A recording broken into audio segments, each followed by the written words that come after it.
Hi everyone, आप देख रहे हैं चैनल इग्नू इन्फो। और जो आपका नया प्रोग्राम इंप्लीमेंट हुआ है, नया नहीं बोलूंगा मैं उसको, पहले इस प्रोग्राम को बीएससी जनरल बोला करते थे, अब इसको बीएससी एम यानी कि बीएससी मल्टी डिसिप्लिनरी बोला जा रहा है।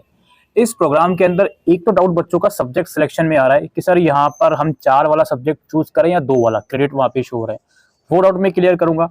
इसके अलावा इसका फीस स्ट्रक्चर और बाकी सारे इंपॉर्टेंट डाउट जो आपको पता होने चाहिए एज अ इग्नू स्टूडेंट, अगर आप बीएससी प्रोग्राम में एडमिशन ले रहे हो तो वो सारे डाउट मैं क्लियर करूंगा। तो शुरुआत हम इसके सब्जेक्ट सिलेक्शन वाले प्रोसेस से ही करते हैं। ये हमने यहाँ पर अपना बैचलर टाइप ओडीएल और प्रोग्राम यहाँ पे सिलेक्ट कर लिया। अब ये हमसे सब्जेक्ट चूज करवा रहा है। ये बोल रहा है भाई you can select maximum 1 discipline from 1 group and you need to select 3 discipline from available groups. आपको क्या करना है भाई, यहाँ पे कुछ 5-6 ग्रुप मेंशन होंगे, 5 ग्रुप में बेसिकली आपसे ये लोग बोल रहे हैं कि आप किसी एक ग्रुप से कोई एक सब्जेक्ट ही ले सकते हो, ठीक है। और आपको मैक्सिमम 3 सब्जेक्ट लेना है, यानी कि मैक्सिमम 3 ग्रुप का आपको इसमें इस्तेमाल करना है। तो मैं आपके यहाँ पे ले लेता हूँ फिजिक्स, एक सेकेंड, फिजिक्स केमिस्ट्री, एक मिनट बोटनी को हटाता हूँ, फिजिक्स केमिस्ट्री, और लेट सपोज मैं यहाँ पे बायोलॉजी आई थिंक यहाँ पर है नहीं, चलिए मैं जूलॉजी ले लेता हूँ। फिजिक्स केमिस्ट्री या जूलॉजी मैंने ले लिया, ठीक है। आप लोग ध्यान से देख लीजिए, ये 3 सब्जेक्ट मैंने लिए हैं, ठीक है जी। ये वाला स्टेप कंप्लीट हो गया। बाकी जो सारी चीजें हैं मैं इसको सबमिट करता हूँ, आगे प्रोसीड करता हूँ। अब देखिए मैंने क्या किया था, फिजिक्स केमिस्ट्री और आई थिंक जूलॉजी। अब यहाँ पर मैं इस स्टेप पर आ गया हूँ जहाँ पे मुझे अपने सब्जेक्ट सेलेक्ट करने हैं। तो यहाँ पे देखो डीएसई ए1, डीएससी बी1 और फिर सेमेस्टर 2 में यहाँ पे ये लोग बता रहे हैं डीएससी सी1, आई थिंक, हाँ, डीएससी सी1 और डीएससी ए2। तो ये ए बी सी कौन सा हो गया भाई? पहले तो ये समझ लो ए बी और सी का मतलब वही हो गया हमारा फिजिक्स केमिस्ट्री और जूलॉजी जो मैंने चूज किया है। आपका ये प्रोग्राम 3 साल का ही होगा, 4 साल वाले प्रोग्राम के अंदर आया है। तो ये जो फिजिक्स केमिस्ट्री जूलॉजी आप जो 3 सब्जेक्ट चूज करोगे, हर एक सब्जेक्ट के 4 सब्जेक्ट यानी कि हर एक डिसिप्लिन के 4-4 सब्जेक्ट आप थ्रू आउट योर ग्रेजुएशन पढ़ोगे, ठीक है। जैसे फॉर एग्जांपल फर्स्ट ईयर में ऐसा होगा कि फिजिक्स को आप 2 बार पढ़ रहे हो, सेकंड ईयर में ऐसा होगा केमिस्ट्री को आप 2 बार पढ़ रहे हो, थर्ड ईयर में ऐसा होगा जूलॉजी को आप 2 बार पढ़ रहे हो। इस तरीके से चीजें चलेंगी।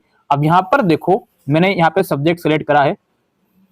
पहले मैं सेलेक्ट करता हूँ ए1 में। ए1 में मुझसे पूछ रहा है भाई मैकेनिकल लेबोरेटरी चूज करोगे या फिर सिर्फ मैकेनिक्स चूज करोगे। आप कोई भी सब्जेक्ट चूज करो, जैसे मैं एग्जांपल मैकेनिक्स चूज करता हूँ 4 क्रेडिट वाला। तो ये देखिए ये बोल रहे हैं कि आपने ये सेलेक्ट करा है, कोई बात नहीं, ये जो हमारा इसका प्रैक्टिकल का कंपोनेंट है ये कंपलसरी अपने आप ही सेलेक्ट हो गया। या फिर अगर आप प्रैक्टिकल का कंपोनेंट सेलेक्ट करोगे तो ये बताएगा ये लोग जी हमने थ्योरी का कंपोनेंट जो आपका 4 क्रेडिट वाला है वो अपने आप ही ऐड कर लिया।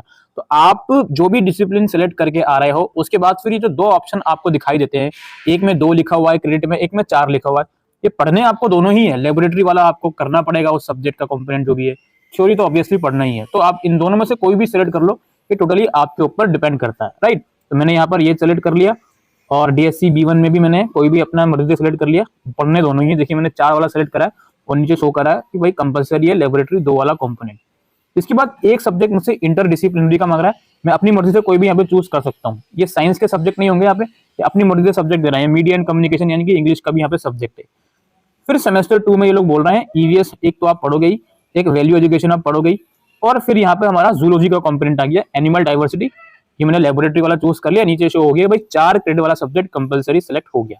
ये सब्जेक्ट दोस्तों आपका एक ही है, ये सब्जेक्ट आपका एक ही है, बस 2 क्रेडिट वो लेबोरेटरी वाले फील्ड को दे रहे हैं और 4 क्रेडिट वो दे रहे हैं जो थ्योरी पेपर आप दोगे, दैट्स इट। इसके बाद आपका डीएसई ए2 में फिजिक्स का सब्जेक्ट आप इसमें पढ़ोगे दोबारा से। ये देखिए इलेक्ट्रिसिटी एंड मैग्नेटिज्म, ये आप फिजिक्स का सब्जेक्ट पढ़ रहे हो, यानी कि फर्स्ट ईयर में फिजिक्स 2 बार पढ़ाई जा रही है और बाकी के 2 डिसिप्लिन जो है वो एक बार पढ़ाई जा रहे हैं। फिर इसी तरीके से सेकंड ईयर में जब आप आओगे सेमेस्टर 3 एंड 4 में आपका केमिस्ट्री 2 बार पढ़ाया जाएगा, बाकी के 2 सब्जेक्ट एक बार पढ़ाए जाएंगे। फिर जब आप थर्ड ईयर में आओगे तो जूलॉजी 2 बार पढ़ाया जाएगा और फिजिक्स एंड केमिस्ट्री एक बार आप पढ़ोगे। ऑब्वियसली बात है सब्जेक्ट वो दूसरे होंगे, अलग होंगे। जैसे फॉर एग्जांपल फिजिक्स का आप यहाँ पे पढ़ रहे हो एक ये इलेक्ट्रिसिटी एंड मैग्नेटिज्म, और एक आपने जो सबसे शुरू में चूज किया था वो था आपका मैकेनिक्स। अलग अलग होगा ना, डिसिप्लिन एक है, सब्जेक्ट दोनों के अलग अलग हैं।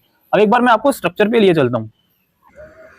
ये आपका स्ट्रक्चर है, ये देखिए, हाँ ये देखिए सेमेस्टर 1 में डीएसई ए1 पढ़ा आपने और बी1 पढ़ा, और सेमेस्टर 2 में सी1 और ए2। ये आपका ए बी सी के अंदर ही कहानी चलती रहेगी। आपने फर्स्ट ईयर में देखा जो ए वाला है उसके 2 सब्जेक्ट आप पढ़ रहे हो, ए1 और ए2। अब आप सेकंड ईयर में जाओगे तो देखो बी वाले के आप 2 सब्जेक्ट पढ़ोगे, ये देखिए बी2 और बी3, बाकी सी का एक है और ए का एक है, ठीक है। फिर थर्ड ईयर में जाओगे तो जो डीएससी सी वाला है उसके 2 सब्जेक्ट आप पढ़ोगे, सी3 और ये C4, यहाँ पे सिर्फ 4 लिखा हुआ लेकिन ये C4 होगा।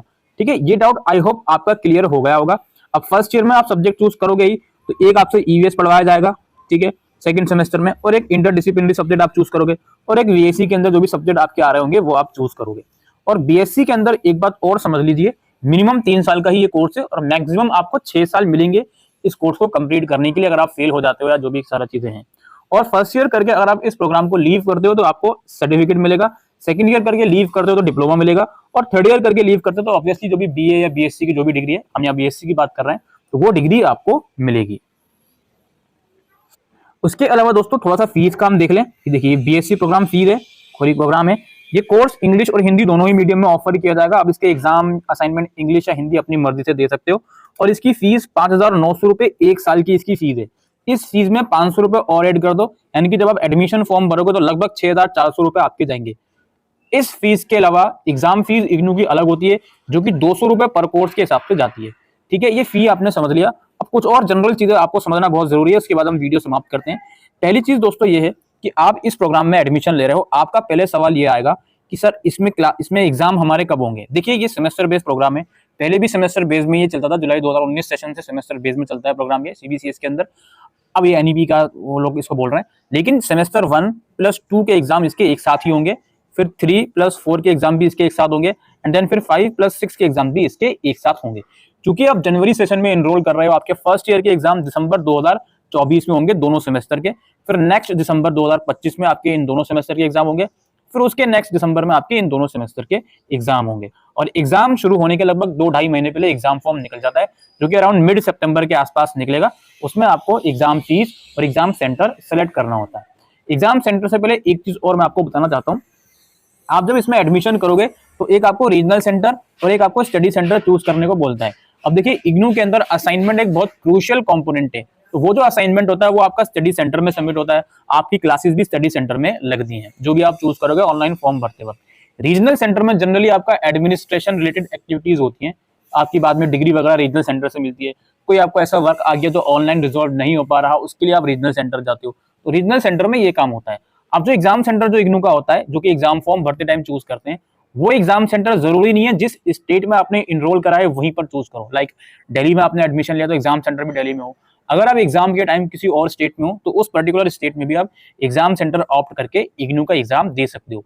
ये सहूलियत इग्नू के अंदर होती है। इसके अलावा एक और चीज मैं आपको बताना चाहता हूँ, इसके असाइनमेंट बहुत जरूरी है। असाइनमेंट भी इसके दोनों सेमेस्टर के एक साथ सबमिट होंगे, जस्ट लाइक एग्जाम। तो असाइनमेंट भी इसके सितंबर से सबमिट होना शुरू होंगे, जो कि नवंबर तक चलेंगे। असाइनमेंट में भी इसके नए असाइनमेंट आएंगे इस प्रोग्राम के बीएससी एम के। थोड़ा सा आप उस चीज के लिए वेट कीजिए, मैं आपको प्रॉपर इन्फॉर्मेशन देता रहूंगा। इसके अलावा दोस्तों असाइनमेंट का वेटेज इन जनरल 30% का होता है, ठीक है। और असाइनमेंट में अलग से आपको पासिंग मार्क्स लाने होते हैं और थ्योरी पेपर में अलग से पासिंग मार्क्स लाने होते हैं, जो कि आई थिंक 35% होता है यूजी कोर्सेज का। इसके अलावा यहाँ पे एक चीज और आपको समझनी है, क्लासेस की आपकी क्वेरी आएगी। देखिए क्लासेस जो है आपकी, आप एडमिशन अभी ले रहे हो जनवरी सेशन में, तो जून जुलाई तक आपको क्लासेस का एसएमएस या ईमेल आएगा आपके रजिस्टर्ड ईमेल या मोबाइल नंबर पर, तो उससे अवेयर रहें। क्लासेस अगेन आपने जो भी स्टडी सेंटर ऑप्ट किया होगा वहीं पर क्लासेस होंगी, क्योंकि ये प्रैक्टिकल कोर्सेज भी इसमें होते हैं, लेबोरेटरी वर्क भी होता है, तो उस चीज के लिए भी आपको अपने स्टडी सेंटर के रेगुलर टच में रहना पड़ेगा एक बार आपकी क्लासेस शुरू हो जाएं उसके बाद। एंड लास्टली मैं थोड़ा सा री रजिस्ट्रेशन का भी आपको समझाता जाता हूँ। इग्नू के अंदर क्या होता है, एडमिशन जब आप ले रहे हो तो आप पूरे 1 साल की फीस दे रहे हो, अब अभी एडमिशन लोगे तो अब सेकंड ईयर में जाने के लिए यानी कि 3+4 सेमेस्टर के लिए भी आपको फीस पे करनी होती है। इग्नू के अंदर ये ईयर बैक की कोई पॉलिसी नहीं होती। जैसे फर्स्ट ईयर में आपने कोई पेपर नहीं दिया या फिर आप फेल हो जाते हो सारे ही सब्जेक्ट में, तो आपको वो फर्स्ट ईयर रिपीट करने की जरूरत नहीं पड़ेगी, ठीक है। इस चीज को ध्यान में रखो। अब दूसरी चीज जो हम री रजिस्ट्रेशन की बात बोल रहे थे, इसका मतलब ये होता है सेकंड या थर्ड ईयर में एडमिशन लेना। ये री रजिस्ट्रेशन आपके एग्जाम टाइम में ही शुरू हो जाता है, और आपके माइंड में ये क्वेरी नहीं आनी चाहिए कि सर मैं अभी एग्जाम दे रही हूँ या एग्जाम का रिजल्ट नहीं आया तो मैं अभी सेकंड ईयर में एडमिशन कैसे ले सकता हूँ या ले सकती हूँ। ये चीज माइंड में मत रखना, बिकॉज इग्नू के अंदर कोई भी डिटेन पॉलिसी नहीं है, ईयर बैक पॉलिसी नहीं है। तो री रजिस्ट्रेशन अराउंड आपके नवंबर दिसंबर में शुरू हो जाएंगे एग्जाम के आसपास। उसमें आपको सेकंड ईयर में एडमिशन लेना होगा और सेकंड ईयर की फीस देनी होगी 3 और 4 सेमेस्टर की, राइट। तो ये थोड़ा सा आपको समझना चाहिए। बाकी दोस्तों स्टडी मटेरियल आपके घर पे आ जाएगा। स्टडी मटेरियल में प्रॉब्लम आपको देखने को मिल सकती है जनवरी वाले बैच को, क्योंकि प्रोग्राम नया इंप्लीमेंट हुआ है, कुछ कोर्सेज नए भी इसमें आए होंगे, कुछ इंटरडिसिप्लिनरी कोर्स, कुछ वैल्यू एडिशन कोर्स, तो थोड़ा सा वहाँ पे दिक्कत देखने को मिल सकती है कि टाइम पर स्टडी मटेरियल बाय पोस्ट आपको नहीं भेज रहा है इग्नू। तो इस चीज़ से भी थोड़ा सा आपको प्रिपेयर रहना पड़ेगा। बाकी सिलेबस अभी इसका अपडेट हुआ नहीं है पूरी तरीके से, जब होगा तो उसकी जानकारी आप लोगों को दी जाएगी। फिलहाल के लिए वीडियो में इतना ही। Thank you.